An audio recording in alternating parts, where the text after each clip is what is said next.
तालुक्यातील डवा येथील सम्यक संकल्प धम्मकुटी येथे धम्मदेशना कार्यक्रम घेण्यात आला। त्या ठिकाणी ठीक 12 वाजता मनुस्मृतीचे दहन करण्यात आले। या कार्यक्रमाचे उद्घाटक भदंत शाक्य चक्क वरोमणी यांनी केले, तर अध्यक्षस्थानी नागपूर येथील शिरीसी वल्ली उपस्थित होते। मान्यवरांनी बौद्ध धम्म व त्यांचा विचार कसा जनसामान्यात रुजवला जाईल याकरिता विचार मांडले। त्याचप्रमाणे ठीक 3 वाजता परिवर्तनाचा हा संगीतमय कार्यक्रम घेण्यात आला। या कार्यक्रमाचे अध्यक्ष माजी सामाजिक न्याय मंत्री राजकुमार बडोले अध्यक्षस्थानी होते। प्रमुख अतिथी म्हणून माजी समाज कल्याण आयुक्त RK गायकवाड, माजी आमदार हेमंत पटेल, डेप्युटी रजिस्ट्रार अनिल हिरेकर इत्यादी मान्यवर उपस्थित होते।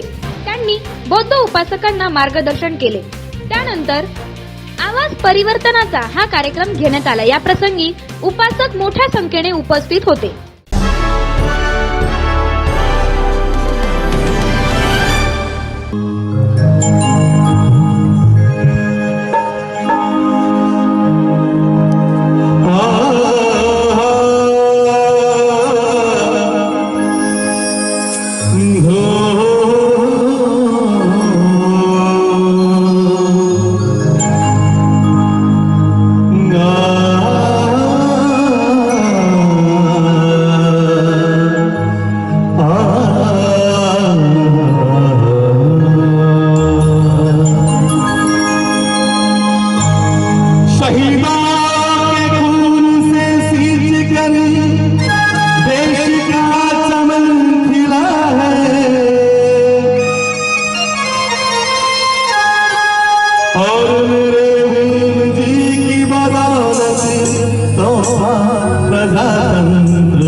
जिसका देश का चमन मिला है और मेरे हिंद की बदौलत तोहफा प्रजातंत्र मिला है और चंद गद्दारों की वजह से तिरंगे का सर नहीं झुकने देंगे और मिटना पड़ा तो बेशक मिट जाएंगे, पर इन मुट्ठी भर बनने वालों के हाथों ये देश नहीं बिकने देंगे, ये देश नहीं बिकने देंगे। एक आपल्या समोर आता काही होऊ द्या, पण गाणं ऐका। ऊंचे ऊंचे सपने दिखाकर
ऊंचे ऊंचे सपने दिखाकर गणतंत्र सेवक बताकर गद्दार मिल गया और कैसा चौकीदार मिल गया वतन को चौकीदार मिल गया।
तोहफा दिलाया और देशभक्त बना रहा चुपके, देशभक्त बना रहा चुपके। सुनेगा निरमाल्या जैसों को भगाया,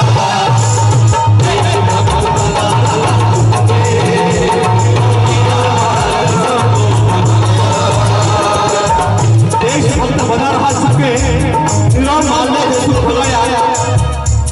इस गाने के अंदर मैं किसी का नाम नहीं ले रहा हूँ, पर इशारों को समझिएगा। ये दिल का दर्द है कैसे कि वो झूठ भी बड़ी सफाई से बोलता है, वो झूठ भी बड़ी सफाई से बोलता है और सच को झूठ के मध्ये महान अशी क्रांती घडविणारे क्रांतिकारक महाकारुणिक तथागत भगवान गौतम बुद्ध. बऱ्याचशा लोकांनी या शब्दाचं वेगळं वाटलं असेल, कारण मी जेव्हा जेव्हा ऐकतो महाकारुणिक तथागत भगवान बुद्ध शांतीचे संदेशक, शांतीचे प्रणेते, तथागताचा खोल असा अभ्यास ज्यांनी केला असेल तर त्यांच्या लक्षात आलं असेल की महाकारुणिक तथागत भगवान गौतम बुद्ध हे विश्वाचे महान असे क्रांतिकारक. त्यांनी अशी क्रांती घडवून आणली की ज्यामुळे या जम्बूद्वीपाला नव्हे संपूर्ण जगातील अनंत काळापासून जे बुडसटलेली निर्माण केली गेली होती त्यांना स्वच्छ करण्याचं काम जर केलं असेल तर ते महाकारुणिक तथागत भगवान होतं. त्यातूनही जम्बूद्वीपाचा विचार जर करायला गेलं तर या जम्बूद्वीपाची स्त्री ही जी पायदळी तुडवल्या जात होती, आताच आपण एक कार्यक्रम घेतला ज्यामध्ये मनुस्मृतीचं दहन केलं. तर मनुस्मृतीचं दहन याकरता करण्यात आलं बाबासाहेबांनी 1927ला 25 डिसेंबरला तिला जाळली, कारण की त्या मनुस्मृतीनं इथल्या स्त्रीला असं काही बंधनं टाकली होती की ती जनावरांपेक्षाही निपत्तर जीवन जगत होती आणि तिला मुक्त करण्याचं सर्वात प्रथम जर कोणी त्यांची क्रांती घडवली असेल तर ते तथागत बुद्धाने. कारण ज्या स्त्रीला मंदिरात जाण्याचा अटकाव होता, तिला मंदिरात जाऊ दिलं जात नव्हतं, फक्त आणि फक्त ती दासी म्हणून तिला कार्य करावं लागत होतं. आणि त्या स्त्रीला उच्चतम अशा स्थानावर जर कोणी नेऊन ठेवलं असेल तर ते महाकारुणिक तथागत बुद्ध आहेत. कारण तथागत बुद्धाच्या धम्माच्या आधारावरती ही स्त्री सुद्धा या भवन दुःखमुक्तातून सुखी झाली नव्हे, ती मानव सर्वसाधारण मानव प्राण्याशाही श्रेष्ठतम झाली की तो मानव तिला वंदन करायला लागला. ज्याला मनुच्या स्मृतीने सांगितलं होतं की त्या स्त्रीला पायदळी ठेवलं पाहिजे, परंतु त्या स्त्रीला त्यांनी पायातून उचलून त्यांच्या मस्तकावर नेऊन ठेवणारे पहिले महापुरुष म्हणजे तथागत बुद्ध होते. आणि म्हणून पहिली क्रांती जर घडवली असतील तर ती तथागत भगवान बुद्धाने घडवली. आज आपण त्याचं प्रत्युत्तर म्हणून बाबासाहेबांनी तिला 1927ला जाळून टाकली आजच्या दिवशी, आणि आज आपण तिचा त्या प्रकारात होळी केली इथे. आणि यानंतर तथागतांनी दिलेला जो धम्म आहे तो धम्म आपल्या मानवी जीवनामध्ये कसं रुजवता येईल, कसं घडवता येईल, त्यातून आपला विकास कसा घडवून आणता येईल याकरता आपण महान असे विद्वान ऋषींना या उपस्थित केलेला आहे की जे तुम्हाला आपल्या जीवनामध्ये भगवान बुद्धाचा धम्म कसा अंगीकृत करता येईल यावर मार्गदर्शन करणार आहे. वेळ आपल्याकडे कमी आहे. यानंतर 3 वाजता सुद्धा दुसऱ्या कार्यक्रमाचं आयोजन केलेलं आहे. प्रास्ताविकता तुम्हाला बरंच काही सांगायचं होतं, परंतु मी इथेच थांबतो आणि पुढील कार्यक्रम पाहुण्यांच्या हाती देतो.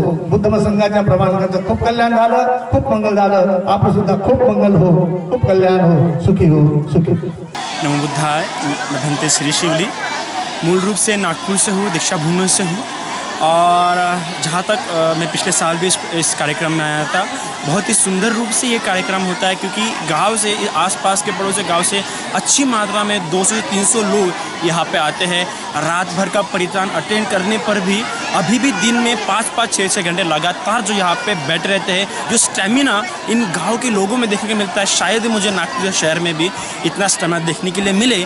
और यहाँ पे जो एक लालसा है धम्मों को सुनने के लिए, और भंते संग धातु जी का जो यहाँ पे पिछले 15 सालों से जो कार्य शुरू हुए, सही में सराहनीय कार्य है। क्योंकि पिछले 15 सालों से परिषद यहाँ होते जा रही है। और आज ही के दिन 25 दिसंबर के दिन, जिस दिन बाबा साहब ने मनुस्मृति का दहन किया था, उस दिन यहाँ पे इस स्मृति में यह कार्यक्रम किया जाता है। इस स्मृति में ना सिर्फ मनुस्मृति इस ग्रंथ का दहन होता है, बल्कि बुद्ध धम्म क्या है और बुद्ध धम्म कैसे समाज में समता, सुंदरता, बंधुभाव और न्याय स्थापित कर सकता है, कैसे विषम स्थिति जातिवाद को नष्ट करके, मनुवादी संस्कृति को नष्ट करके आम्बेडकरी संस्कृति, बौद्ध संस्कृति को फिर से रुझा जा सकता है। यहाँ पे जो चळवळ को आगे बढ़ाया जा रहा है, सही में सराहनीय है। भंते संग धातु जी का हम बहुत धन्यवाद करते हैं, जो हर साल हम यहाँ बुलाते हैं। मेरा दूसरी बार है जो मैं यहाँ आया हूँ। इस बार हमारे साथ हरियाणा के भंते जी, भंते शाक्य चक्रवर्ती मुनि जी हैं, जिन्होंने अभिधम्म को अथांग रूप से, सखोल रूप से, कैसे इसमें डेप्थनेस, कितनी डेप्थनेस है वो बताया। और आज का बहुत ही सुंदर लगा, क्योंकि बहुत ही पिछली बार से और इसमें कई सारी नई बातें इस प्रोग्राम में देखने के लिए मिली। और धम्म ऐसा ही होना चाहिए, और हमारी संस्कृति ऐसी होनी चाहिए कि हमेशा नई नई बातें और नए नए तरीके से इसको कैसे ऊपर पहुंचाया जा सकता है, इसका प्रयास हमेशा होते रहना चाहिए। और भंते संग धातु हमेशा उसका प्रयास करते रहते हैं। संबुद्धस्य कारुणिकस्य तथागतस्य लोकहितस्य। मैं भंते शाक्य चक्रवर्ती मुनि, मूल रूप से मैं हरियाणा का हूँ। और मैंने हरियाणा से अपना एजुकेशन करने के बाद नेपाल में और थाईलैंड में जाके अध्ययन किया है। अभी इसी वर्षावास में मैंने यहाँ नागपुर के बोधिमुख महाविहार में रहकर इस वर्षावास को पूरा किया है। और आज यहाँ 25 दिसंबर 2021 को भंते संग धातु जी द्वारा मुझे यहाँ पर आमंत्रित किया गया कि यहाँ भी इस जिले में भी लोगों को भगवान बुद्ध के धम्म की वो गहराई के बारे में पता चल सके, जो अभी तक हम अछूते रहे हैं। भगवान बुद्ध का धम्म बहुत ही गहरा है, जिसे हम गहन अध्ययन करने के बाद भी बहुत अच्छे रूप में नहीं समझ पाते। क्योंकि भगवान बुद्ध का धम्म क्या है, ये अल्टीमेट फिनोमिना है, जिसे हम अभी तक धर्म कह के समझते हैं। ये ऐसा कोई धर्म नहीं जो समाज में या जो देशों में धर्म के रूप में जाने जाते हैं, जिन्हें रिलीजन कहते हैं, या कोई संप्रदाय है या कोई मत है, इस रूप में हम भगवान बुद्ध के धम्म को नहीं समझते। भगवान का धम्म जो है मटेरियल प्रॉपर्टीज़ और ऑब्जेक्ट्स के जो फिनोमिनाज हैं, उनको गहराई से साइंटिफिकली समझ के और अनुभूति से जानकर ही जाना जा सकता है। क्योंकि भगवान बुद्ध कभी भी किसी चीज़ को फोर्सफुली अपनाने के लिए नहीं कहते। भगवान बुद्ध कहते हैं यही पशु को आओ और जानो, देखो ये धम्म है कैसा। लेकिन बाकी धम्म जितने भी धर्म हैं दुनिया में, वहाँ पर ऐसा कहा जाता है कि देखो संतरा खट्टा है तो ये खट्टा है, तुम इसको मानो कि ये खट्टा है। लेकिन भगवान बुद्ध कहते हैं कि नहीं, पहले खाकर देखो कि संतरा खट्टा है या फिर मीठा है। तो भगवान बुद्ध का धम्म इतना गहरा है। भंते संग धातु जी का मैं बहुत बहुत आभारी हूँ कि उन्होंने मुझे इस जगह, अपने इस विहार में आने का ये अवसर दिया। समय समय पर वो इसी तरह हर वर्ष ऐसा आयोजन करते रहते हैं। आज भी हजारों की संख्या में बहुत सारे लोग उपासक उपासिकाओं के रूप में यहाँ पर उपस्थित हैं। उन्होंने बहुत लंबे समय तक, सुबह से और अब तक भी, कल रात से ये प्रोग्राम चालू था और आज भी उन्होंने सभी भिक्षु लोगों की धम्म देशनाओं को सुना है, जो भगवान बुद्ध के वचनों के रूप में सभी ने उनके सामने रखी हैं। मुझे ऐसा लगता है कि भंते जी का बहुत बहुत साधुवाद देना चाहिए और ऐसे ही कार्यक्रम प्रति वर्ष समय समय पर होते रहें। उनके आगे और भी प्लानिंग है यहाँ पर अच्छी धम्म की क्लास शुरू करने के। मैं चाहता हूँ कि भंते जी ऐसा भी करें और जो भगवान का धम्म है, जिसे अल्टीमेट फिनोमिना के नाम से जानते हैं, हर जनमानस तक पहुँचे और सभी अपने इन दुखों से मुक्ति पाएँ, सभी मुक्ति का मार्ग पाकर निब्बान को प्राप्त करें, सभी सुखी रहें, सभी का मंगल हो। साधु साधु साधु। समाज प्रबोधनाचा हा सोहळा कालपासून सुरू आहे आणि त्या निमित्तानं आज या ठिकाणी शिवराय ते भीमराय चळवळीचा आंबेडकरी जलसा, आवाज परिवर्तनाचा हा कार्यक्रम या ठिकाणी सुरू आहे। त्या निमित्तानं या ठिकाणी प्रामुख्याने उपस्थित वंदनीय भदंत संघ धातु, जिल्हा परिषदेचे माजी सदस्य, पंचायत समिती सड्या कडजुनीचे माजी सभापती विलनजी राऊत, कोवळी टोल्याचे आमचे आदर्श कोवळी टोल्याचे प्रथम नागरिक जीवनभाऊ लंजेजी, दव्याचे उपसरपंच चेतन वडगायेजी, विवेकजी राऊत, चंदन फरदेजी, किशोर मेश्रामजी, सुशील लाडेजी, परमानंदजी बडोले आणि या निमित्ताने या ठिकाणी उपस्थित झालेले माझे सगळे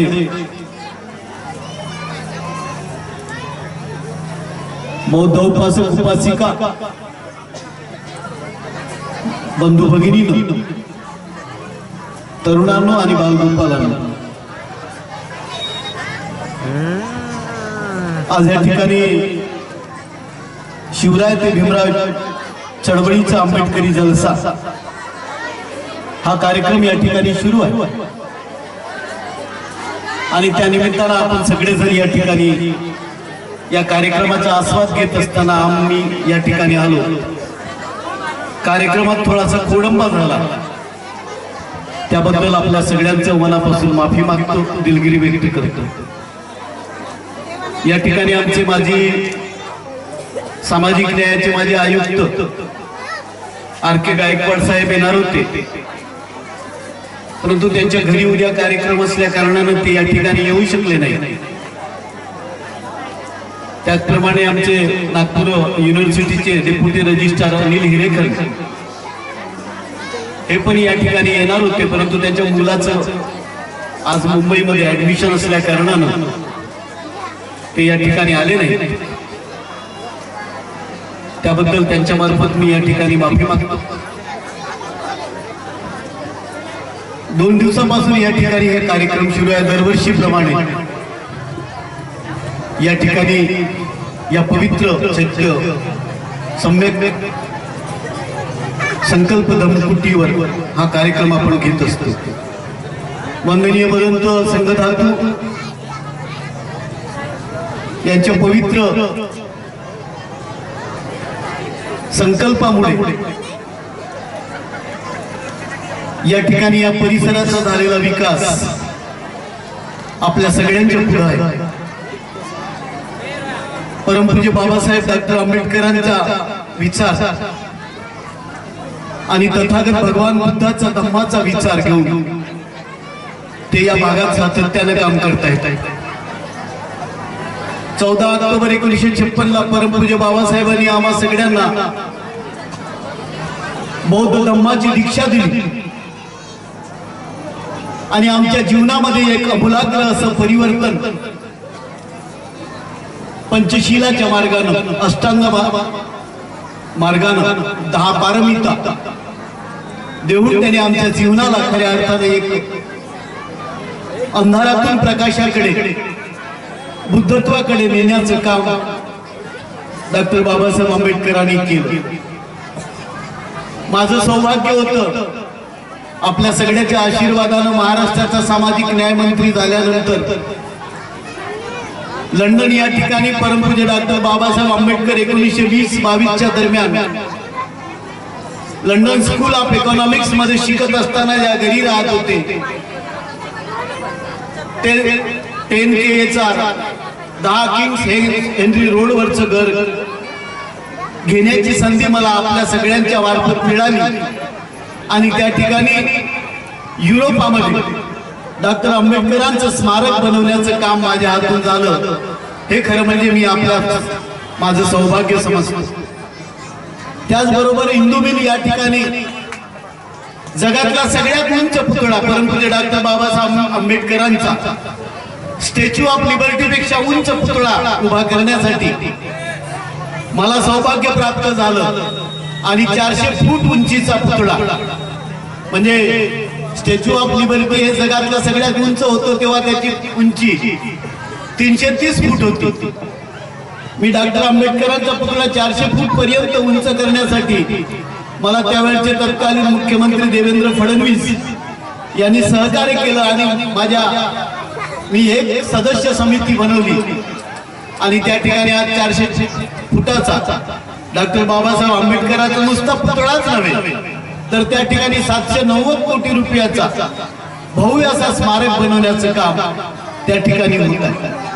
त्याचबरोबर ज्या ज्या ठिकाणी परमपूज्य डॉक्टर बाबासाहेब आंबेडकर गेले त्यांचं आंबेडवे गाव असेल, रमाईचं गाव असेल, त्यांचं माहेर असेल, सातारा असेल, आंबेडवे असेल, अशा सगळ्या ठिकाणी त्या सगळ्या वास्तूंचा विकास करण्याचं काम माझ्या हातून झालं. त्या सगळ्या ठिकाणी निधी देण्याचं काम आम्ही केलं. एवढंच नव्हे तर 1818 1 जानेवारी 1818 मध्ये ज्या भीमा कोरेगावला एक लढाई झाली पेशव्यांच्या आणि ब्रिटिशांच्या मध्ये, आणि त्या ठिकाणी जे महान योद्धे ज्यांनी ती लढाई लढली ते वीर सिद्धनाथ असते, आणि ते सगळे योद्धे त्या ठिकाणी जे शहीद झाले, त्या ठिकाणी जी 10 एकरची जागा त्या ठिकाणी विजयस्तंभ 2.40 एकर जागेवर उभारला गेला. त्याच्या आजूबाजूची जी 10 एकराची जागा होती ज्याच्यावर मोठ्या प्रमाणामध्ये अतिक्रमण होतं इतके वर्ष, ते अतिक्रमण काढण्याचं काम माझ्या हातून झालं, आणि मी महाराष्ट्राचा पहिला असा सामाजिक न्याय मंत्री ठरलो की त्या भीमा कोरेगावचा विकास करण्यासाठी त्या ठिकाणी माझा हातभार लागला. त्याच्यानंतर ती लोक कोर्टात गेली. आज त्या ठिकाणी परिस्थिती अशी आहे का जिल्हाधिकारी त्या ठिकाणी अजूनही कोर्टामध्ये जात नाही, म्हणून मला काल दादाभाऊ अभंगाचा फोन आला. म्हणजे मी असताना सगळ्या यंत्रणा त्या ठिकाणी कामात लावलं होतं. आज त्या ठिकाणी कुणी पण पुढे येत नाही. त्यांनी काल मला फोन केला की साहेब, न्यायाधीशांनी काल सरकारला झापलं तर कुणी पण पुढे येत नाही, परंतु ते काम माझ्या हातून करत असताना मला ज्या पद्धतीनं लोकांनी सहकार्य केला त्या सगळ्यांचा मी मनापासून आभार मानतो. या ठिकाणी या कृतीचं काम करत असताना पंतजींनी जेव्हा जेव्हा हात दिली तेव्हा तेव्हा या ठिकाणी आम्ही आमचं सहकार्य करण्याचा प्रयत्न केला. या कृतीसाठी आम्ही 50 लाख रुपयाचा निधी सामाजिक न्याय विभागाच्या माध्यमातून मंजूर पण केला. तो निधी आता सामाजिक न्याय विभागाचा या समाज कल्याण मध्ये आयुक्तांकडे प्रलंबित आहे. जागेतल्या थोड्याफार अडचणी होत्या, या अडचणी दूर करण्याच्या कामामध्ये आज ज्या पद्धतीनं इथले लोक स्थानिक आमदारांपासून जी काही लोक प्रतिनिधी आहेत ती पुढे यायला पाहिजे. दुर्दैवानं त्या पद्धतीचा सहकार्य या ठिकाणी भेटत नसेल, परंतु नक्की या ठिकाणी पंतजींना मी ग्वाही देतो की आपल्याला कोणताही निधी या ठिकाणी कमी पडणार नाही, आणि आम्ही सगळ्या प्रकारची मदत या ठिकाणी करू, आणि या कुटीचा विकास झाला पाहिजे. या ठिकाणी येताना सगळ्यांना प्रचंड रस्त्याच्या अडचणी ज्या आहेत त्या लक्षात येत आहेत. आज रस्ता फारच खराब आहे. या ठिकाणी येताना या ठिकाणी मी आपल्या सगळ्यांना सांगतो की या बौद्ध धम्मकुटीचा विकास झाला पाहिजे अशी आम्हा सगळ्यांची इच्छा आहे. माझी तरी इच्छा फार मोठी होती. मी या सगळ्या परिसरामध्ये एक प्रचंड मोठा विपश्यना केंद्र उभा करण्याचा माझा मानस आहे, किमान 50 कोटी रुपयाचा, आणि त्याच्यासाठी लागणारी जागा या मंचावर बसलेली लोक आणि खाली असलेली लोक किमान 10 एकर जागा एक जर उभी आम्हाला दिली तर याच्यामध्ये प्रचंड मोठा एक वास्तू भविष्यामध्ये निर्माण करण्याचा माझा संकल्प आहे, आणि वंदनीय बनते त्यासाठी सदैव तत्पर असतात, तयार आहेत. मला वाटते आपण सगळेजण या ठिकाणी वेळ भरपूर झाला. परमपूज्य बाबासाहेबांनी आम्हाला धम्म दिला, तथागत भगवान बुद्धाचा धम्म जो आम्हा सगळ्यांना निश्चितच प्रज्ञाशील आणि करुणेचा मार्ग देतो. या मार्गानेच आम्हा सगळ्यांचं कल्याण होणार आहे. अत्तदीप भव, तू तुझा मार्गदाता, तू तुझा मुक्तीदाता तूच आहेस. परमपूज्य भगवान बुद्ध त्यांनी कुठेही हिंसेचा त्यांनी विरोध केला, आणि आपण सगळेजण बुद्धत्वाच्या मार्गाने आज चालत आहोत. आता सगळं जग बुद्धत्वाच्या मार्गाने जात आहे. मी सामाजिक न्याय मंत्री असताना 10 दिवस श्रामण्यात झालो होतो. मला वाटतं या देशातला पहिला मंत्री असा होतो का जो मी श्रमण झालो होतो. थायलंड मधल्या एक अत्यंत श्रीमंत अशा विहारामध्ये त्या ठिकाणी श्रामण्यात झालो, आणि त्या ठिकाणी मला त्यांनी एक प्रचंड मोठी अशोकाची मूर्ती दान केली. ती अजूनही त्या विहारात आहे. मी तिला या ठिकाणी आणलेलो नाही, परंतु नक्की ती मूर्ती या ठिकाणी भदंत संघधातूच्या आशीर्वादानं ती मूर्ती या ठिकाणी आपण आणू, तिची स्थापना पण या ठिकाणी करू असं या ठिकाणी मी सांगतो. आणि आपण सगळेजण या ठिकाणी एकत्रित आलात, सगळ्यांना मनापासून शुभेच्छा देतो.